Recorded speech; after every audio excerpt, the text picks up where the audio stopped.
am Kumar Vikram. I'm editor at National Book Trust India, and welcome you all to this Masterclass number 3 of the ongoing PM YUVA mentorship scheme. We have the pleasure and the privilege and the honor to have Prof.Imtiaz Ahmad, the distinguished historian and scholar, with us to give a very engaging session and very important session, I would say, on research methodology, especially in the context of national movement. Professor Imtiaz Ahmad has been closely associated with this scheme. He is also one of the distinguished mentors of the Urdu authors, and he is quite aware of the entire procedure and the entire process through which this scheme has undergone, and he has been giving his valuable inputs on the same to us. Before we start the proceedings, I would request our director, Shri Yuvraj Malik, to welcome the guest and also to give his viewpoint on the ongoing mentorship classes. Thank you. Thank you so much, Vikramji. Very good afternoon, Dr. Imtiaz, my colleague, my mentoring faculty, YUVA, friends, and all those who have joined us from online mechanism with us. I again welcome you all for this wonderful opportunity of shaping your mind and thoughts as an author. This is a mentoring session number 3, as Mr. Vikram has told. Today, the guest faculty which is with us is very eminent in many dimensions. He has a very holistic view about historic issues, about contemporary issues, about administrative issues. And in a way, if you will get to know, my team will be sharing the credentials of Dr. Imtiaz. You'll be surprised to know that he has been part of one of the finest bodies of the country, whether it is ICHR or whether it is ICCR or the international delegations this country has been taking on. We are privileged to have him as not only the jury, but also as the mentoring team out here. Sir, thank you so much for being with us. It is only because of your motivation that we could pull out very good entries from Urdu language specifically, because initially the response was very slow. And it was your personal intervention to outreach with all the academies, institutions, and universities, especially AMU and JNU and other, where you made a call to people and we flooded ourselves with Urdu entries specifically, I'll say. Without taking much of time, I'm personally grateful and thankful that you have been always warm, welcoming, and very forth to take on this additional workload on you. I know you are already overloaded with a lot of responsibilities from the private, academic, and government sides. But when it comes to the future of the young generation, you were always warm and very positive. Thank you so much.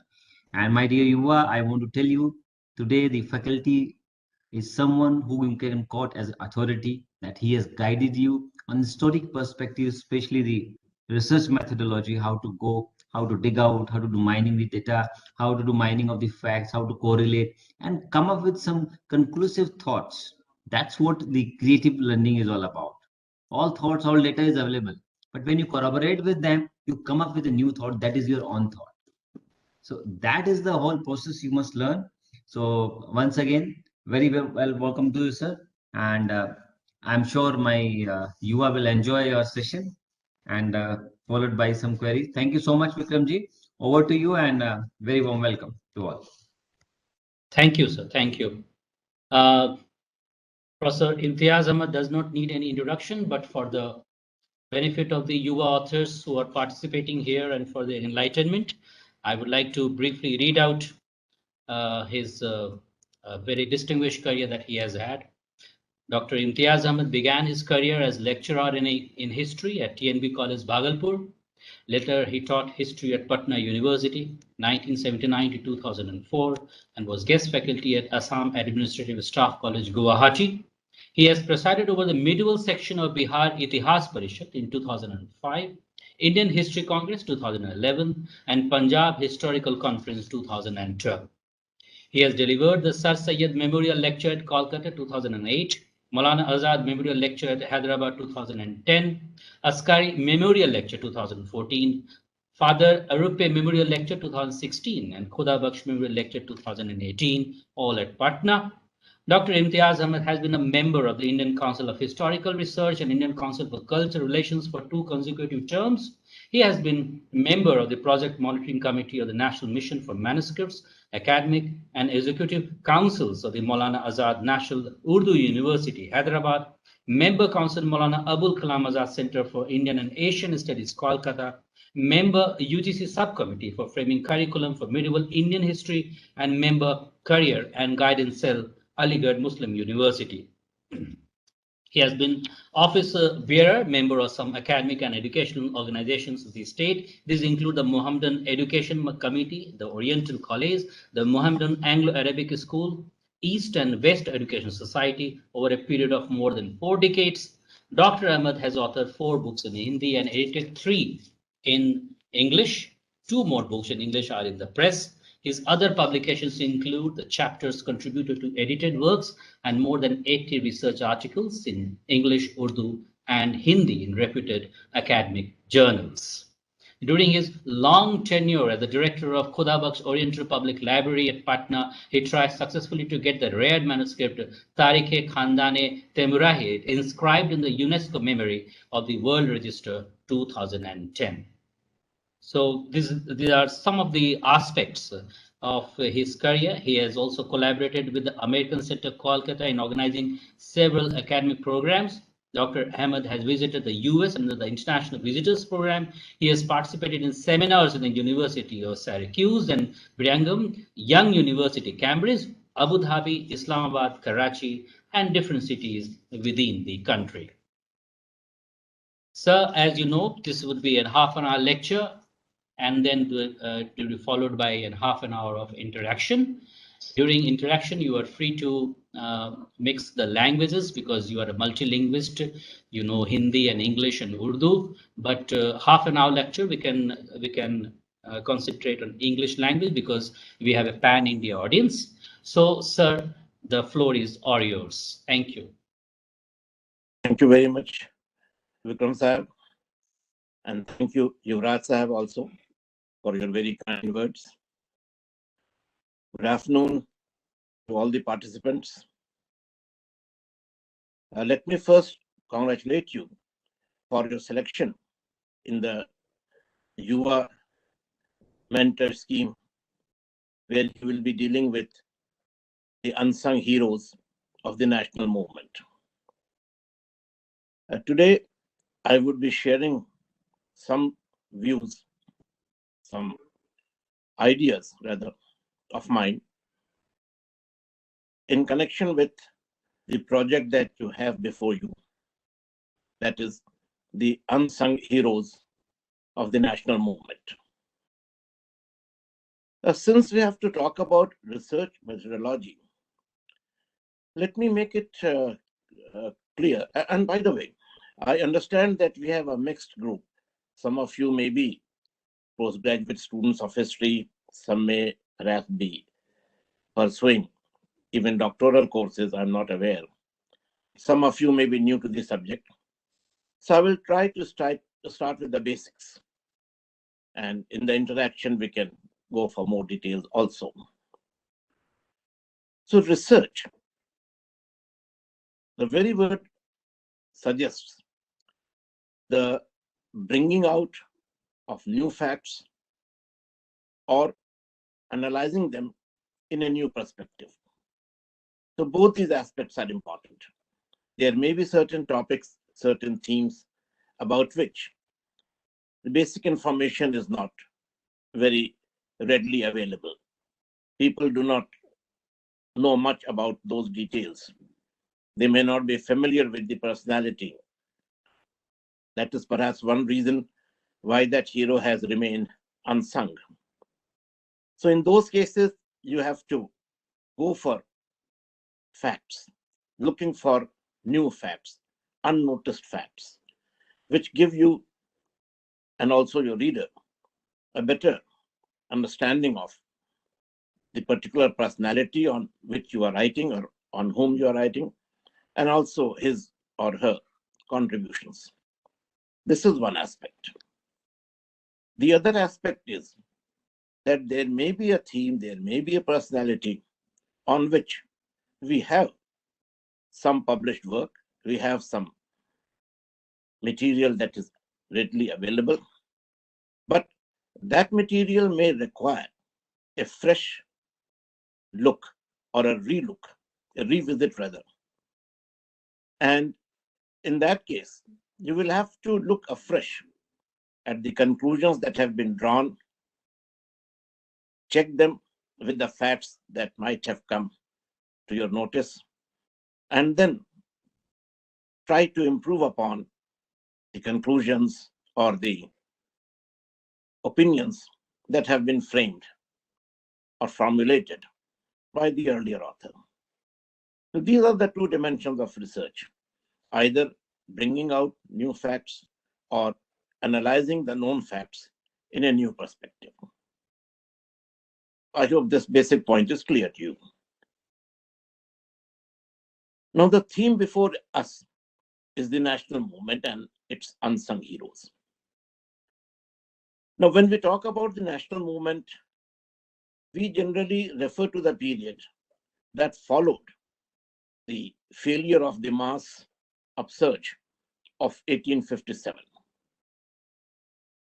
But if you take a closer look at the facts, you will notice that the struggle, the mass struggle waged against the British rulers or the colonial rulers in 1857 itself had certain features which may be identified as proto-nationalism.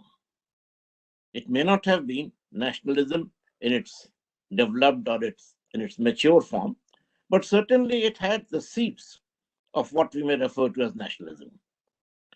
For example, if you look at the literature of that period, and much of that is in Urdu, you will find a frequent reference to or an awareness of the two identities of the Hindustanis and the Firangis or the Europeans, the aliens.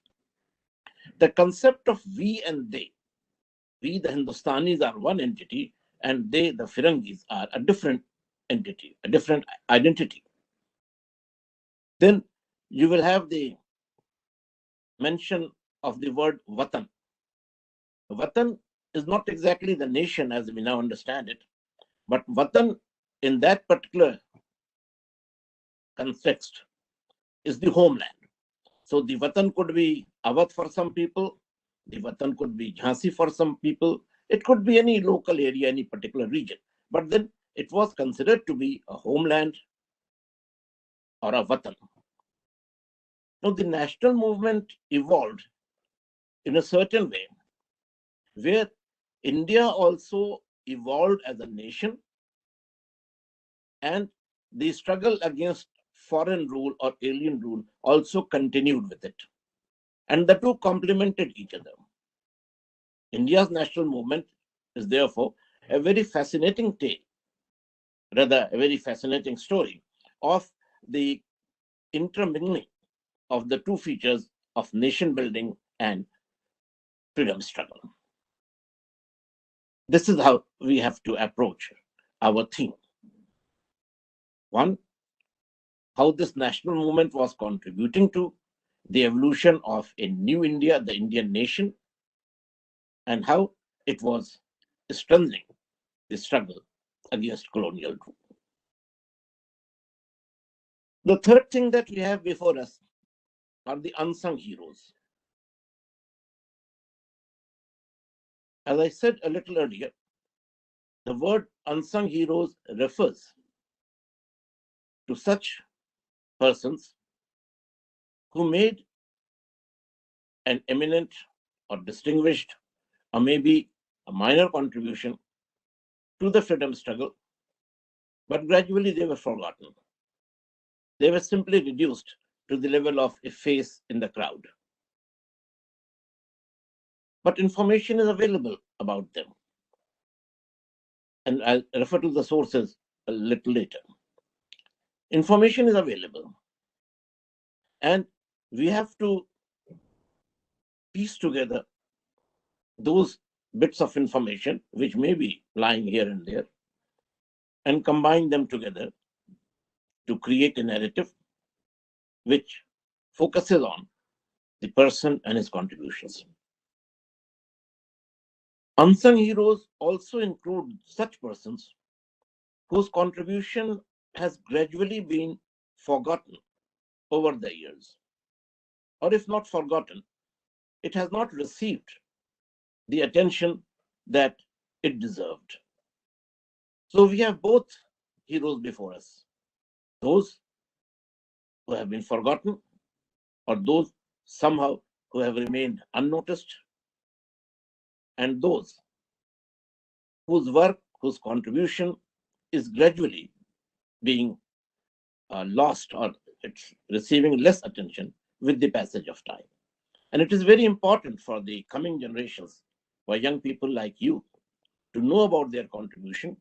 And this scheme is intended as an effort not only to promote this awareness, but also to encourage the young people to express their individual perception, their individual opinion, how they look at the national movement, how they look at the heroes of the national movement.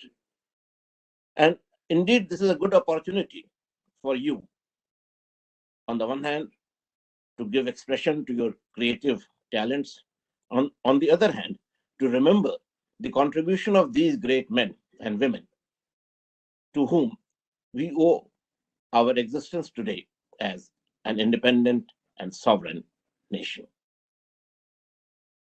Now let us come to the more specific themes of research.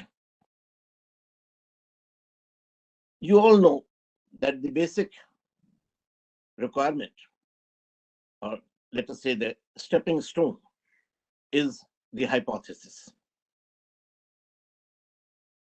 You prepare the hypothesis by doing some initial reading, having a basic feel of the subject, a basic understanding rather of the subject. And on the basis of that, you formulate an opinion. You also formulate what would you be looking for in your research project.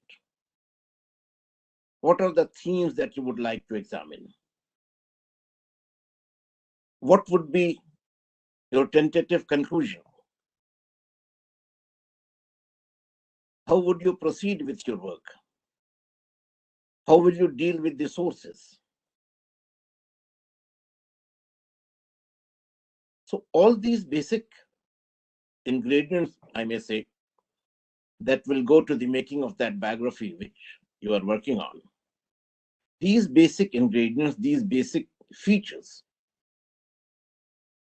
they have to be clearly spelled out in the hypothesis.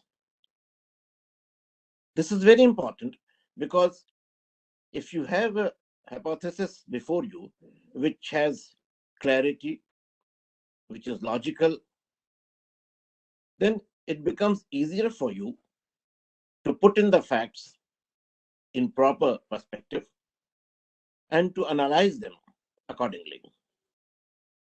But if the hypothesis itself is not very clear, if the researcher does not really know what he or she is looking for and where he or she can find it, then the work becomes difficult, complicated, and even time-taking.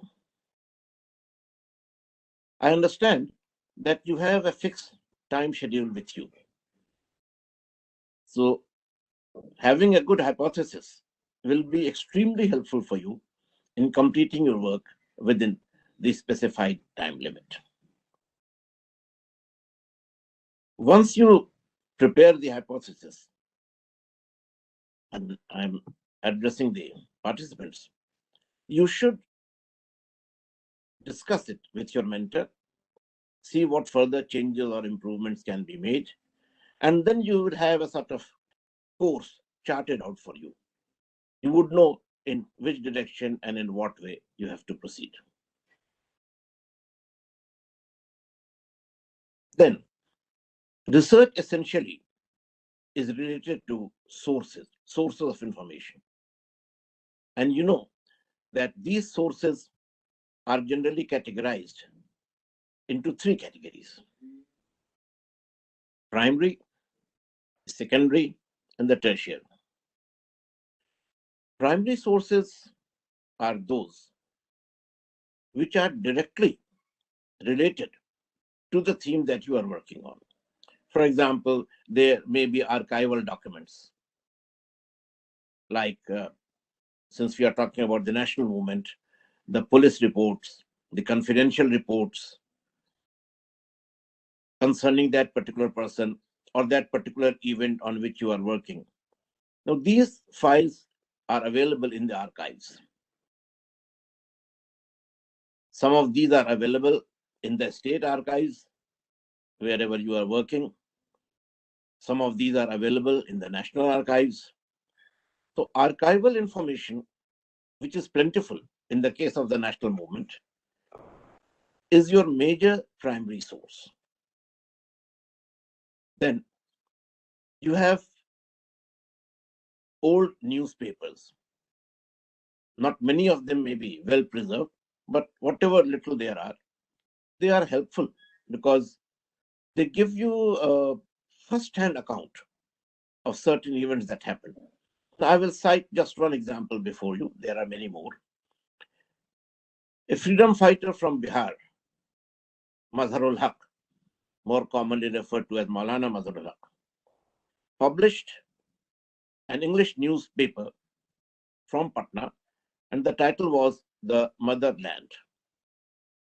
Now, this newspaper could not be published in a regular manner. There were many breaks in between, but they are a very good documentation of the Swadeshi movement and non-cooperation movement in Bihar. And there are many more examples, as I said. So newspapers are the second important primary source. Then you have letters. Some of the leaders of the movement wrote letters to their friends, to their comrades, to their family members. Those are very important because they express their personal views about so many things. So is the case with personal diaries. Again, you have several examples of these diaries. And for the more important persons, you have their collected works. Or since we are writing about an event which is just 75 years behind us, we also have some audio recordings. These are your primary sources. These are the sources on which you have to start building your infrastructure for the biography that you are planning. Secondary sources include published works. These may be books, these may be research articles, these may be proceedings of seminars, conferences, which shed light either on the person or the event on which you are working.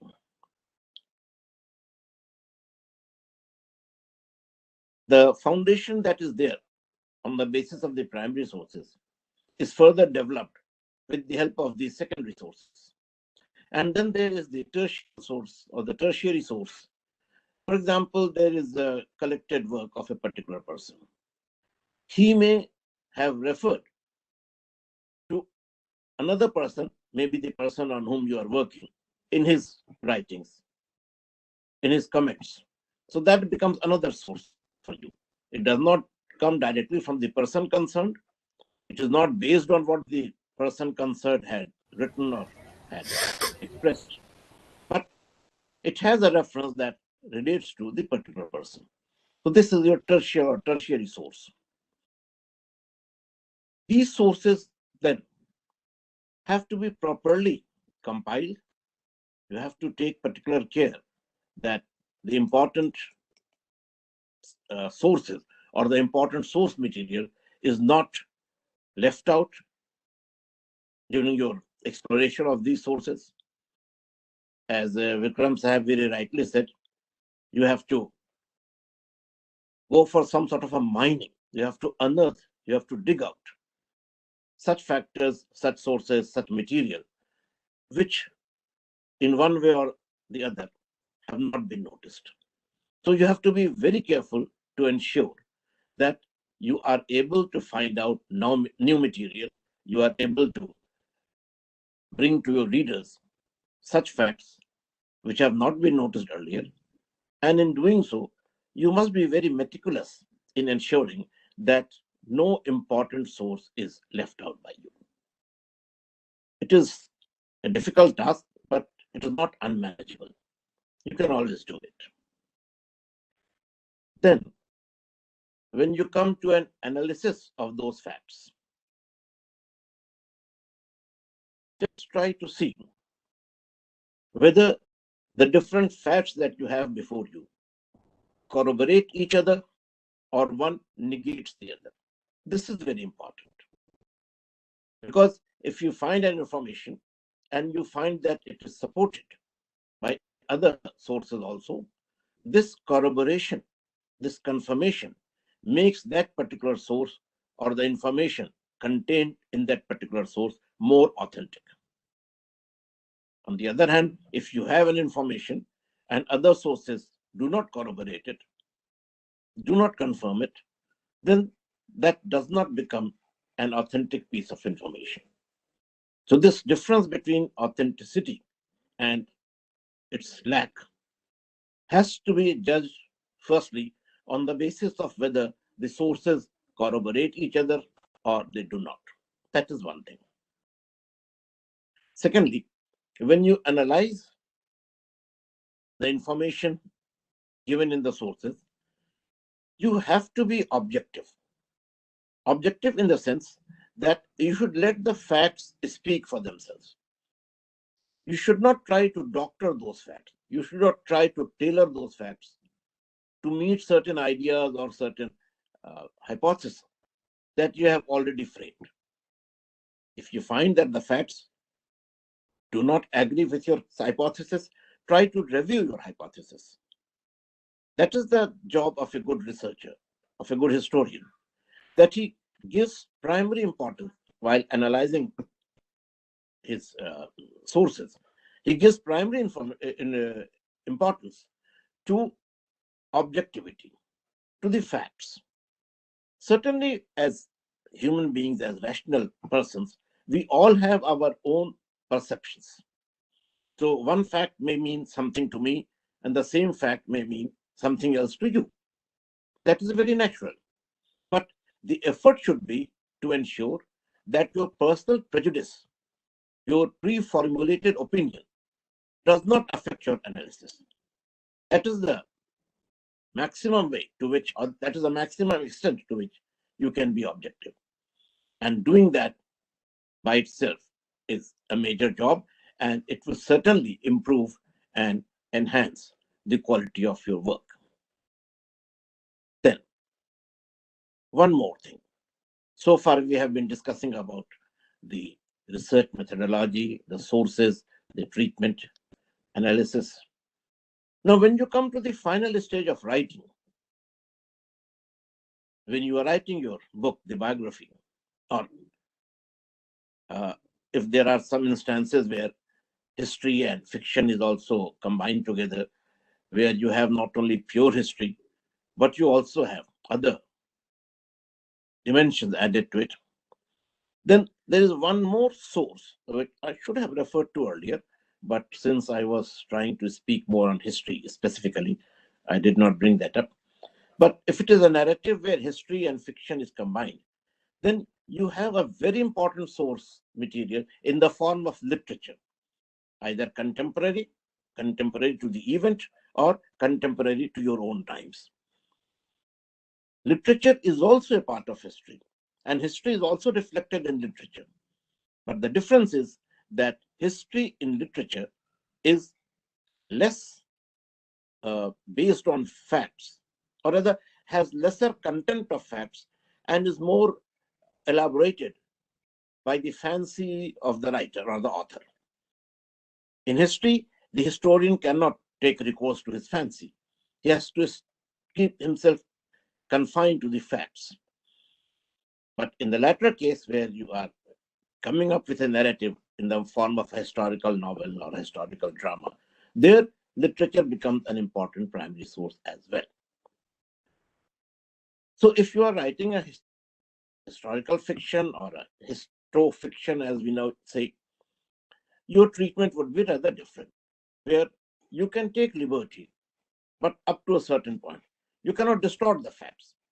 You can interpret the facts. You can add details to these on the basis of your personal imagination. And in this particular case, it is very important that your presentation is interesting, is immensely readable, is such that the reader is completely engrossed with the narrative that you are bringing up. This, to me, is a slightly more difficult task. On the other hand, if you are concentrating on history specifically, your treatment should be such, treatment of the facts or the sources that you have should be such that you should be objective, you should be logical, you should be scientific. Scientific in the sense that the conclusions that you are putting forth are based on empirical facts. Empirical facts in the sense that the facts which have a wider, almost a universal relevance.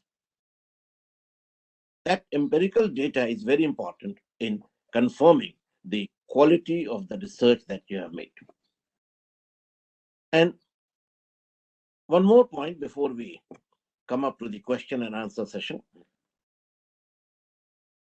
There should be an ethical element in the treatment of facts that you have taken up.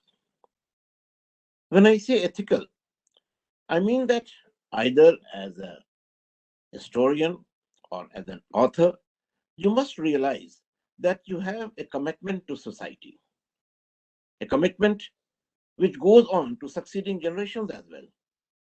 So when you write, be very clear about this fact, or be very clear about this, that your treatment, your discussion, your conclusions should be such that may promote a positive attitude in society, not a negative attitude.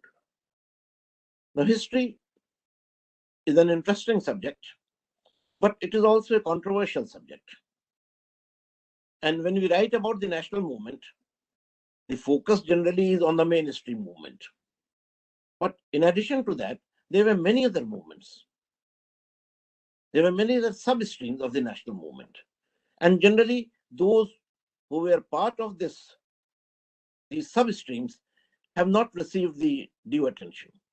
So we should bring up those unnoticed facts also and try to show rather, how the various streams of the national movement, since we are talking about the history of the national movement and its personalities, so how the different streams acted and interacted with each other, and how they collectively promoted the cause of India as a nation in the making, that point of time, and its struggle against foreign rule.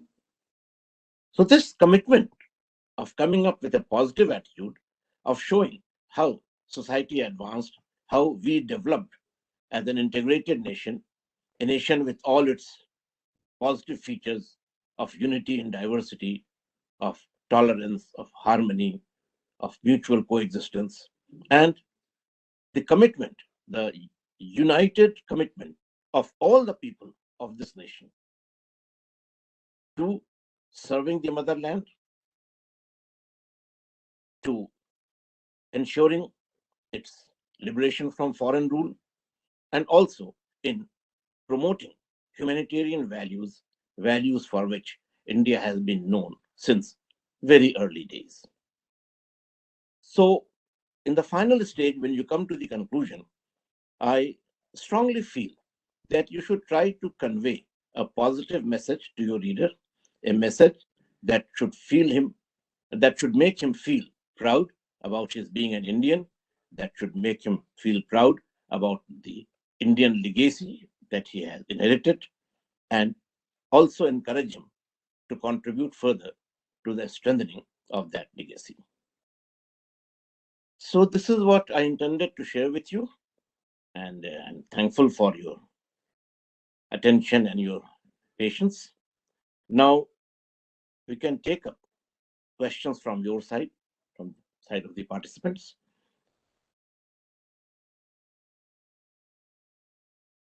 I could notice a question which disappeared from the screen too early. Good afternoon, Imtiaz sir. I'll ask questions from the chat box and you just answer it. Okay, good afternoon. Yes, Thank you very much so for the your help. first question. Yeah, The first question is by Alina. She's asking, just a sec, sir, it's gone up. How can we effectively add all the references in our manuscript? Is there a threshold for the number of references that could be added? It's her question. So, No, there is no limit as such about the references that can be added. But be careful that references should not be added merely for the sake of adding to the number of references. The references that you have or that you include must be very directly, very intimately related to the fact or the point that you have made. So you have to exercise your discretion. You have to take the references, see if there are more than one references for a particular event, try to decide which of the different references is more important. If you feel that more than one is important, you include that. Otherwise, go for the very basic. For example, you find a reference in a primary source. You find the same in a secondary source. Then you will write about the primary source. You can leave the secondary source. That is how you can prune through the references that you have and come up with a definite number. That number need not be determined earlier, or that need not be limited. It will be in accordance to the requirements of your work. Okay sir, दूसरा question Indu ने पूछा है कि शोध के एक भाग के दौरान मुझे कुछ साक्षात्कार लेने हैं, उन्हें इंटरव्यू लेना है जिसे मैं पुस्तक में समाहित कर दूंगा, लेकिन इस विषय में किसी भी प्रकार के ज्ञान के अभाव में मैं अपने आप को गतिहीन पाता हूं। तो उन्होंने कई प्रश्न पूछे हैं। पहला उनका क्वेश्चन है कि शोध प्रश्नों को कैसे व्यवस्थित करें और पुस्तक के किस भाग में करें। सर, पहले इसका जवाब, उसके बाद और उन्होंने कुछ सब क्वेश्चंस पूछे हैं। और जहां पर आपको कुछ कठिनाई हो रही है तो आप अपने मेंटर से उसके बारे में मार्गदर्शन ले सकते हैं। लेकिन मेरी तरफ से अभी यही सुझाव होगा कि आप जिस थीम पर भी काम कर रहे हैं और उसमें जिन बिंदुओं पर आप लोगों से जानकारी लेना चाहते हैं उनको आप एक बार नोट कर लें। यही फिर आपके क्वेश्चन का फ्रेमवर्क होंगे। अब उन बिंदुओं को आप जब साक्षात्कार में पूछेंगे किसी से, तो किस तरह से आप बात करेंगे, क्या आपका उनसे बात करने का तरीका होगा, उसके लिए आपको कुछ सेंटेंसेस फॉर्मुलेट करने होंगे। तो पहले आप पॉइंट्स तय कर लें, फिर उसको पूछने के लिए किस तरह का प्रश्न आप करेंगे वो आप तय कर लें, और उसके आधार पर आप लोगों से बात करें। जो जानकारी आपको मिले उसमें फिर आप, जैसा हमने अभी कहा था कि जो फैक्ट्स आपको मिलते हैं उसको चेक करने की और काउंटर चेक करने की जरूरत है। मैं सिर्फ 1 मिनट का समय ले रहा हूँ एक मिसाल देने के लिए। पर्सनल एक्सपीरियंस पर बेस्ड इसलिए हम आपसे कह रहे हैं। एक समय ऐसा था जब आजादी की लड़ाई लड़ी जा रही थी और कुछ ऐसे भी फ्रीडम फाइटर्स हैं जो आज भी हमारे दरमियान है और बहुत हमारे लिए सौभाग्य है। कुछ लोग नहीं रहे हैं, उनके जो बात का जनरेशन है वो उनके बारे में बताता है। अब उस तरह की बातों को बताने में ये होता है कि अगर उनके परिवार का कोई सदस्य है तो वो कभी कभी उनके बारे में ज्यादा बढ़ा चढ़ा कर कहता है। हाँ, अगर आप उसी गांव के, उसी मोहल्ले के किसी दूसरे आदमी से बात कीजिएगा तो वो कुछ और ही कहेगा। तो अब आपको उस आंसर से ये तय कर लेना है, और ये आपका यहाँ पर डिस्क्रिप्शन भी है और आपका इसकी जिम्मेदारी भी है कि आप उन दोनों में से कौन सा बयान ज्यादा सही है इसको समझें, और उस बेसिस पर जो आपको जानकारी अलग अलग इंटरव्यू में मिलती है, साक्षात्कार में मिलती है, उसको फिर आप एनालाइज करें। और जैसा हमने कहा, कहीं भी कठिनाई हो तो आपके जो भी मेंटर हैं वो निश्चित रूप से आपकी सहायता करेंगे। जी।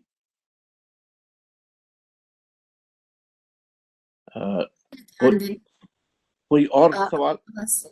जी, उसी में उन्होंने ये सारी बातें लिखी थी कि इंटरव्यू कितनी शब्द सीमा या लंबाई में लिखा जाना चाहिए और इन सभी कार्यों के दौरान निष्पक्ष लेखन के सर्वोत्तम लेकिन दुर्गम पथ पर कैसे कदम बढ़ाया जाए, अगर इसके बारे में आप कुछ कहें सर। देखिए, इंटरव्यू के बारे में जो पहली बात आपने पूछी कि उसका क्या ड्यूरेशन होना चाहिए, कितने प्रश्न होने चाहिए, तो ये एक बेसिक बात जहन में रखिएगा कि आपके सवालों का सिलसिला इतना तवील नहीं हो जाए, इतना वो विस्तृत नहीं हो जाए कि जवाब देने वाला फिर उकता आ जाए, बोर होने लगे। सवाल आपके सटीक हो, फोकस्ड हो, थोड़ा सा इंटरेस्टिंग हो।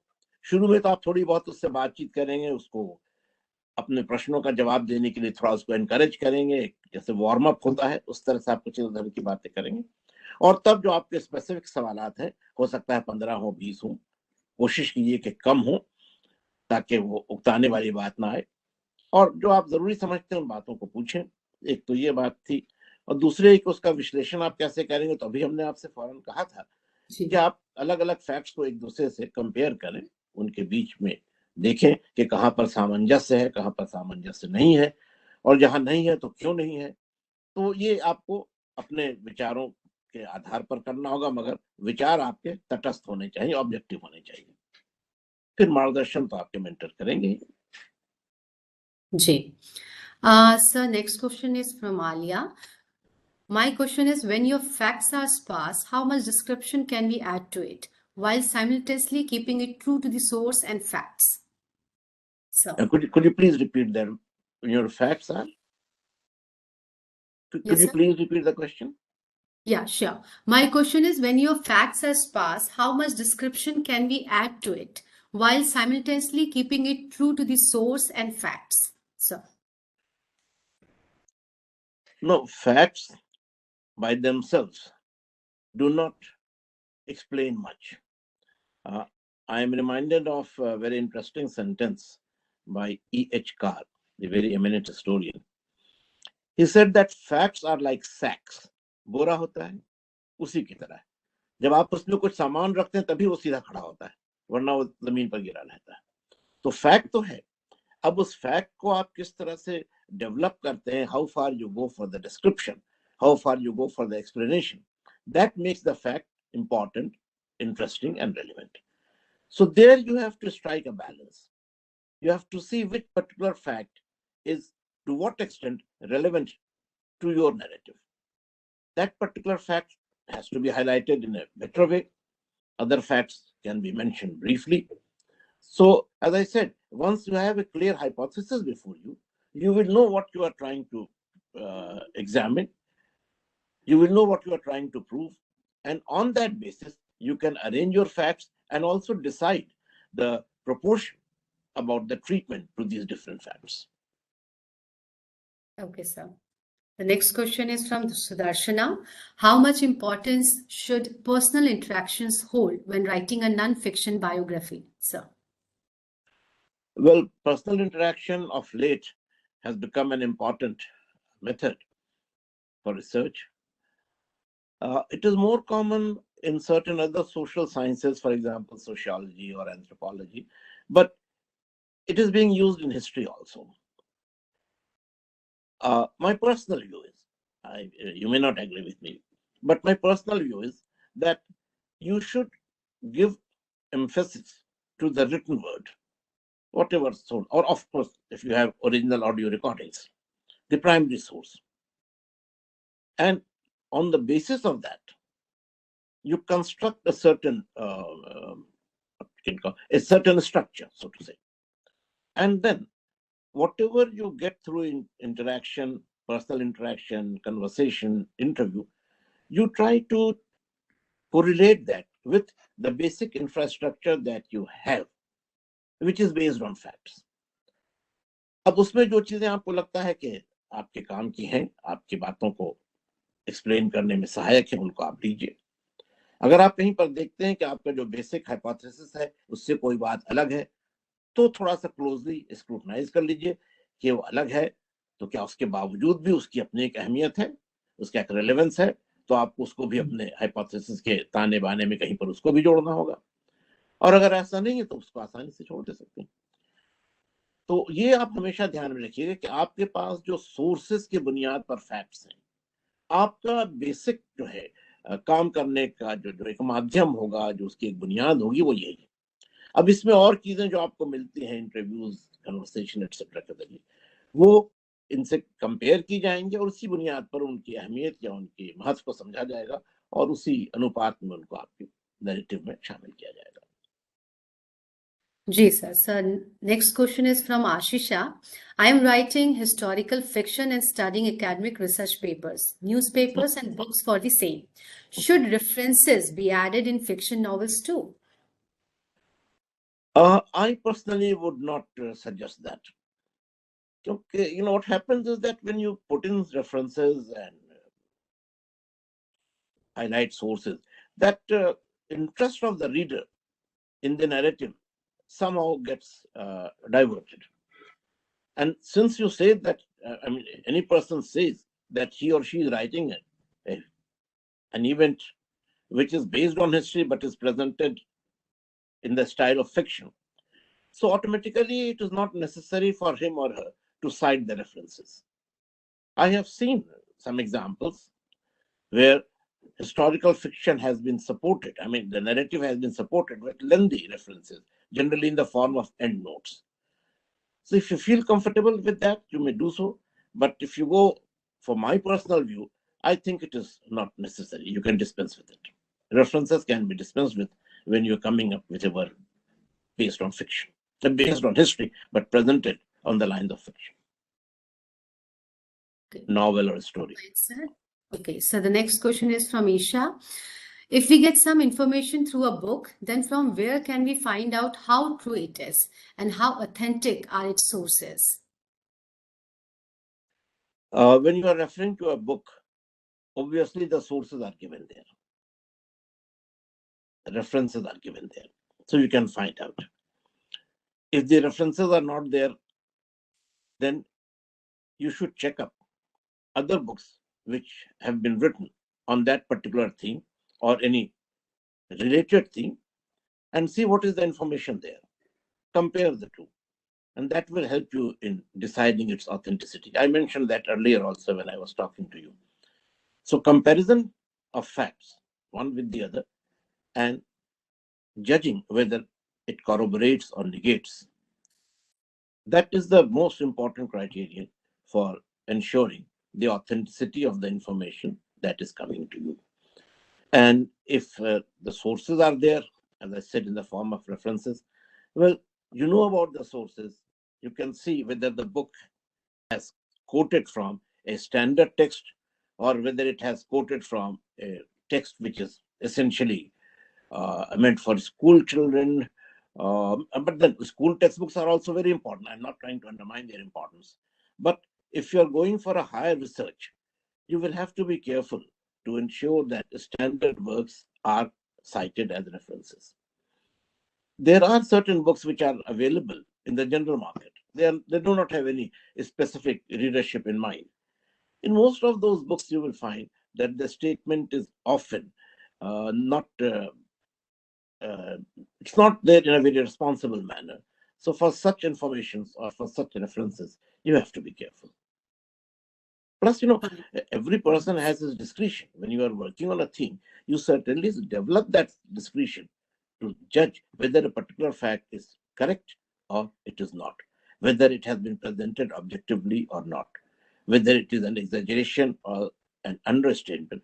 These points can very well be identified, or these can be very well checked by you as you work on the theme and as you go to the sources. It comes with time. Fine. So next question is from Vikas. How to merge the resources that give us different data of same time. So this is again interesting. See, data would vary. Although we generally speak in terms of authentic data being very specific, but they vary. And especially when we are talking about an event which might have happened several decades ago, or we are talking about a phenomenon which occurred several decades ago, the reports would vary, the data would vary, and there again you have to exercise your discretion if you are writing about a particular theme or a particular subject, you are aware of the basics. Now you try to see that the data which is there before you, is it more in conformity with the basic points that you have noted, or the points about which you are aware, or it seems to digress from it, or it seems to disagree from it.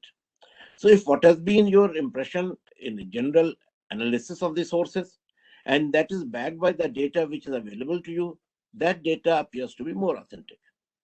If the data is at variance with what the narrative is there in the written source, then that data has to be taken with a lot of care. Fine. The next question is from Kainat Arif. What tips would you give for finding out what the common masses thought of major events, for example, the shift of the Indian capital from Calcutta to Delhi in 1912? There are 2 or 3 possible ways in which you can do it.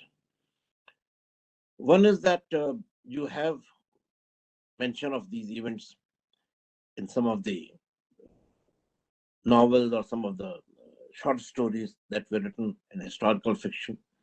That is one thing. Secondly, if you look at the archival information that you have about the shifting of the capital, there may be some information on what was the popular response to it. Then, if you look at the detailed account of the travel of George V and Queen Mary in India, you know that it was during their visit that it was decided that the capital should be shifted. You may find, and there's a very good book on that, I'm forgetting the name, but there's a very good book on the account of the travel of George V and Queen Mary. You may find some information over there. I can recall one particular information which I'm sharing with you. There is a book in Urdu, Tarikh Jadid Bihar Odisha. Now that has also discussed, rather described in detail this visit. And there it mentions that many of the people in Calcutta were unhappy with the fact that the capital was being shifted to Delhi. And I personally heard this from Dr. A.R. Kidwai, the late Dr. A.R. Kidwai, when he was at Kolkata as governor. He was speaking in a meeting. I was there, so I personally heard it. It was not a personal conversation with him. He said that when this decision was taken, the citizens of Calcutta, mainly the English persons, they wrote a memorandum to the king.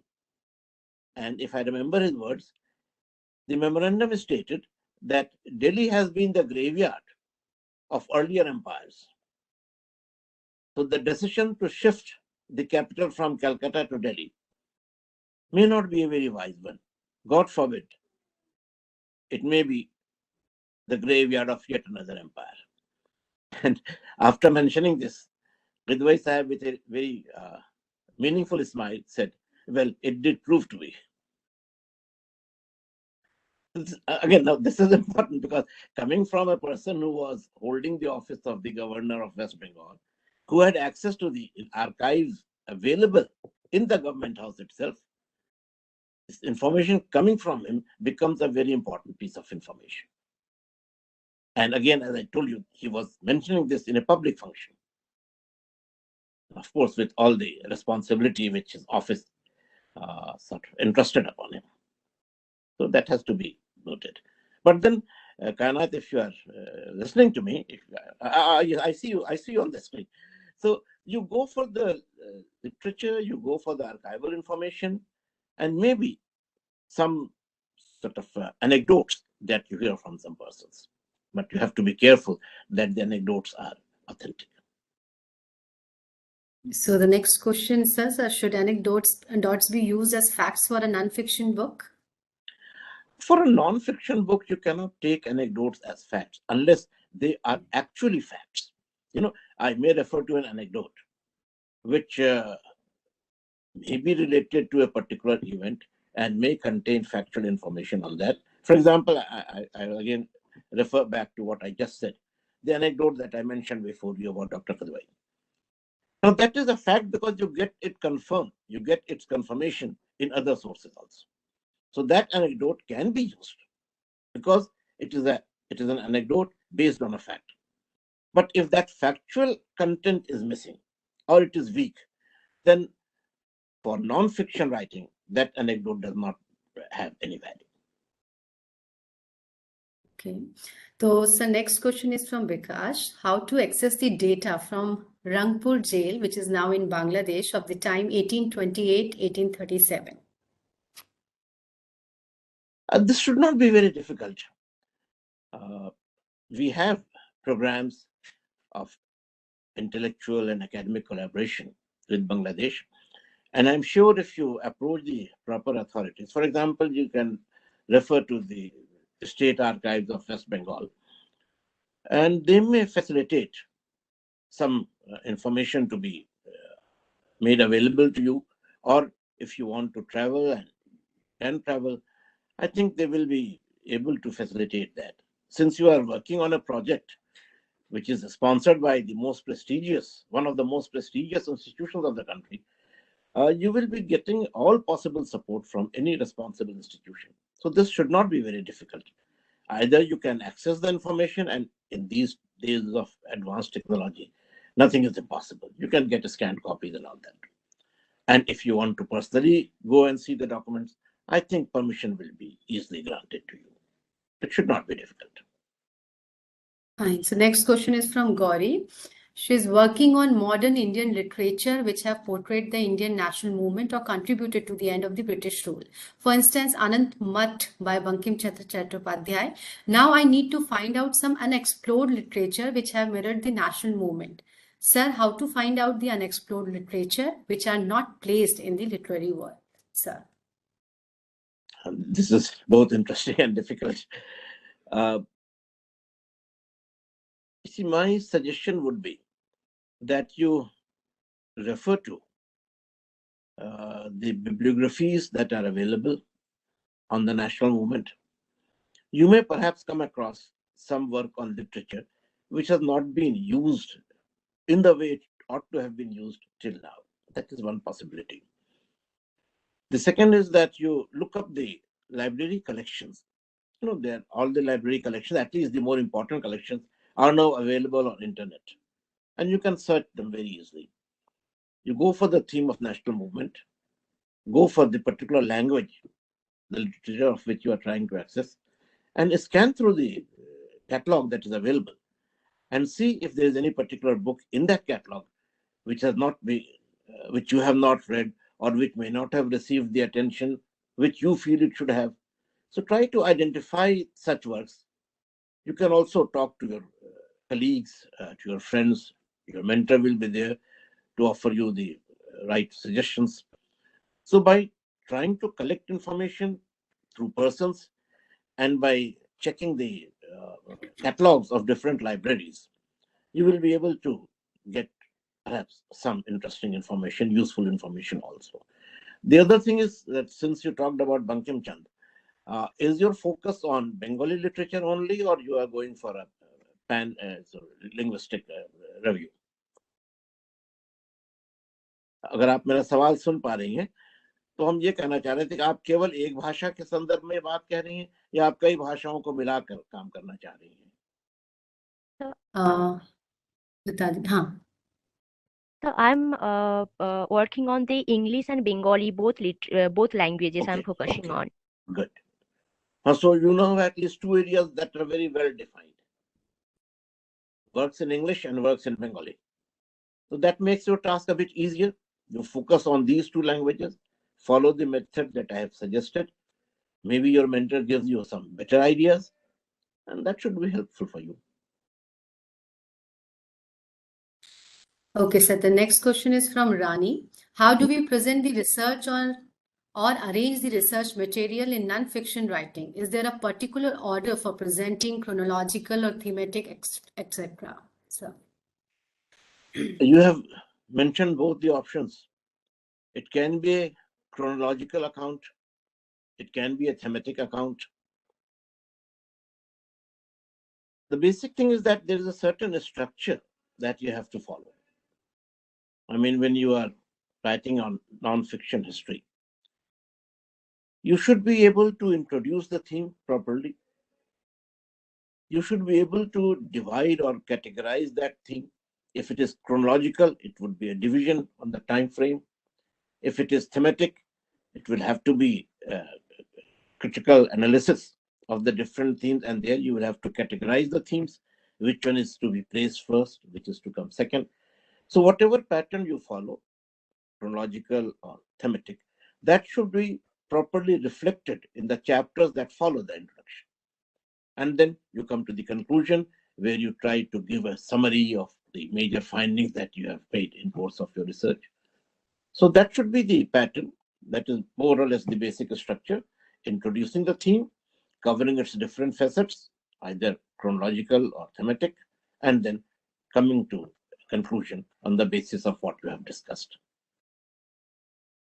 Fine sir, अगला सवाल अनूप जी ने पूछा है, महोदय, यदि हमें विभिन्न स्रोतों से एक ही घटना के विषय में अलग अलग जानकारी मिल रही है, तो ऐसे में हम उचित एवं सत्य जानकारी कैसे प्राप्त करें? ऐसे आपने सर इसका जवाब दिया हुआ है शायद, बट अगर आप इसमें आप कुछ ऐड करना चाहें सर। जरूर। देखिए, एक धारणा ये लोगों में रही है कि अगर कोई ऐसा स्रोत है जो घटना के समकालीन है, कंटेम्पररी टू द इवेंट है, तो वो ऑथेंटिक होता है। लेकिन हम लोगों ने ऐसा भी देखा है कि ये ऑथेंटिसिटी नहीं भी होती, और कभी बहुत सारे वेरिएशंस होते हैं। अब एक बहुत सिंपल सी मिसाल आपको, आपकी अपनी जिंदगी का अनुभव होगा ये। आपके शहर में मान लीजिए कि कोई जलसा होता है, कोई रैली होती है। आप अगले दिन का अखबार उठाकर देखिए, हर शहर में कई अखबार निकलते हैं। आप देखेंगे कि हर अखबार में उस रैली में कितने लोग शामिल थे, वो फिगर अलग अलग आपको मिलेगा। आप किसी से पूछिए जो वहां रैली में शामिल होगा, उसका एस्टिमेट कुछ होगा, किसी का एस्टिमेट कुछ और होगा, तो वेरिएशंस होंगे। अब उसमें वो कंटेम्पररी है या लेटर है, इससे कोई खास अंतर नहीं पड़ता।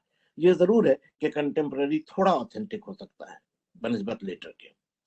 लेकिन जो आप फैक्ट को जज करने की बात कर रहे हैं कि अलग अलग इंफॉर्मेशन में किसे हम सही मानेंगे, तो उसका तरीका यही था जो हमने आपसे पहले कहा कि एक इंफॉर्मेशन की उसका कंफर्मेशन, उसकी तस्दीक आपको कई दूसरे फैक्ट से हो रही है, तो उसकी ऑथेंटिसिटी साबित हो जाती है। और अगर वो उसका कंफर्मेशन नहीं हो पाता है, तो फिर उसको आप उतना ऑथेंटिक नहीं मानेंगे। यही होती है वजह कि आपको अपने सोर्सेस को गहराई से देखना पड़ता है, उनके बीच में कंपेयर करते रहना पड़ता है। एक तरह से जो आप जैसे बचपन में जरूर आप लोगों ने किया होगा ट्राई, वो ब्लॉक्स आते हैं, पजल्स आते हैं कि छोटे छोटे पीसेस हैं, उसको आप प्रॉपर्ली अरेंज कीजिए तो एक पूरी पिक्चर बन जाती है। तो यहाँ वो जो फैक्ट्स हैं आपके सामने, जो डेटा आपके सामने, वो भी इसी तरह का छोटा छोटा ब्लॉक है, छोटे छोटे कटआउट्स हैं। अब उनको आप जितना सही तरह से इंटीग्रेट कर सकते हैं, उतनी साफ और अच्छी पिक्चर आपके सामने आएगी। Sir, next question is from Monica Rana. My question is, how far can oral narratives be held accountable in writing historical fiction? Now, since it's the question of historical fiction, I think you are free to use oral narrative to the extent you desire, but with one caution which I made earlier. The information that is given to you in this oral narrative should be such that it should not give a negative perspective. It should not completely go against the overall picture that you have drawn on the basis of sources. That is important. If you have come to a certain conclusion based on certain authentic works, based on certain authentic conversations, and if you get something contrary to that in another conversation, you have to be careful not to include that. And of course, as I said, your responsibility as a historian, as an upcoming historian, I would say, is towards society. So try to project facts in a manner which can make a positive contribution to the nation, to society, to the people, the citizens of this great country. Okay, sir. So next question is, if previous authors or historians erased or modified the actual facts about the unsung hero, how to approach in a right way to know their genuine movements and events related to them except books, gazetteers, and archives? It's by Kapil Mewada, sir. You see, books and gazetteers and archives are invariably our primary source. So you have to depend on them. You may add something more to that. You may bring out some unnoticed fact. And for that, as I said, if you come across letters, if you come across diaries of contemporaries, of those persons who might have been living at the same time or maybe around the same place where the hero or heroine about whom you're writing, that unsung hero or heroine, then that piece of information would be relevant. I will again cite a personal example. I was working on a book on Ashfaqullah Khan, revolutionary leader of the Kakuri case. I found some very interesting books written by some other members of the Hindustan Socialist Republican Army. And their account about Ashfaqullah Khan, about his personal involvement in the Kakuri train holdup, that gave me much additional information on what I knew earlier. And I happened to come across a book which was published by the Khudabakhsh Library during my tenure, but somehow I did not read that properly. And I found that some of the information given in these writings of his contemporaries were borne out by Ashfaqullah Khan's personal testimony also. So that gave me additional information on certain aspects of this particular event. So that is how the writings of contemporaries, if they are available, or if you happen to come across them and you find them in consonance with the overall view that you get in the archives or the reports or the letters, then that piece of information can help you both in identifying a hero or heroine and also in discussing unknown or unnoticed facets of his or her activities. But it is a difficult task. So Hardya is asking, do you think it would be proper to cite one or two references while we are writing historical fiction? I want it to be as factually correct as possible and have access Lehman's handwritten notes. Please let me know if we can have one or two footnotes as such in a historical fiction work, for I feel that would be more relatable. So, I said earlier also that in works on fiction, perhaps referencing and footnoting is not very necessary. But if you want to use that in order to establish the credibility of the work, I don't see any harm in that. But do try to ensure that this is to the minimum extent. And generally, this may be taken up at the end of the book. You may give a general review of the sources that we have used. If you find it essential to refer to the source while describing a particular event, try to keep that as an end note, not as a footnote, so that the readability is not affected.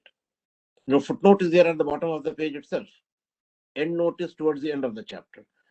So footnote on the very page may be necessary for a research dissertation, but for fiction, that is not necessary. If you want to have that reference, keep it towards the end of the chapter as an end note.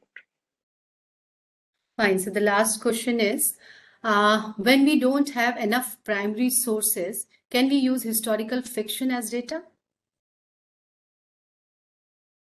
You may do that, since you say that the primary sources are not readily available. But again, you have to be very careful. There may not be too many primary sources, but at least some would be there. If there is absolutely no primary source, then it is entirely at your discretion. But if there is some primary source, take that as your benchmark, and then see what more can be added or how it can be further enriched by the oral conversations or by the oral records or by the folklore that you have. For example, I'll just wind up with one remark. Coercing, as we all know, was the most important, most leading figure in the war of 1857 in Bihar. We have a very good, very authentic biography on Kunwar Singh and Amar Singh by Dr. K.K. Datta, the very eminent historian. But even today in the Bhojpuri area, Bhojpuri speaking area, if you go, you will hear several stories about Kunwar Singh and his valor, his bravery. Now, those are stories that have traveled down the generations. There might have been interpolations here and there, but the core is definitely authentic. So if you get any such information by way of oral tradition or stories or tales or maybe songs, folk songs, you can definitely use that. But authenticity is, of course, the primary consideration. Definitely ठीक है. Thank you so much sir. Thank you हर एक सवाल का इतना बेहतरीन जवाब देने के लिए. और Vikram sir, over to you. इससे पहले हम सिर्फ एक बात कहना चाहेंगे जी कि सर. हमको इस बात की बहुत खुशी है कि पार्टिसिपेंट्स ने इतने सवाल किए, क्योंकि अगर जी. कोई सवाल नहीं करता है तो फिर ये पता नहीं चलता है कि आपकी बात किसी ने सुनी भी या नहीं सुनी. तो ये हमको खुशी है कि इन सवालों से ऐसा अंदाजा हुआ कि मेरी बात सुनी गई और उसमें दिलचस्पी भी ली गई, उस पर कुछ सवाल भी किए गए. तो I am really very thankful to all the participants for their interest. Thank you all. Vikram thank you साहब. So much. या Vikram sir. Thank you, sir. It was such a wide-ranging, a serious, and a very engaging lecture, and followed by a discussion, the kind of discussion that we were all hoping for, because these questions the YUVA authors have been asking in various other forums, and I'm sure your topic was, of course, it's a vast topic, and it's not possible to compress the entire thing in half an hour or so. But I think you did a great job, and it was like I was reminded of my university days of attending classes of our faculty. Thanks a lot, sir. Thanks for giving us time, and thanks for your inputs and your guidance. And I'm sure you will continue to provide us this kind of inputs and directions in the times to come. Thanks a lot, sir. And the YUVA authors are requested to mark the attendance and then leave. Then only please leave. Thank you, Vikram Sahab, for your very Thank you, kind sir. words. And I certainly look forward to further interaction with you and with the team. Thank you so much. Thank you, sir. Thank you.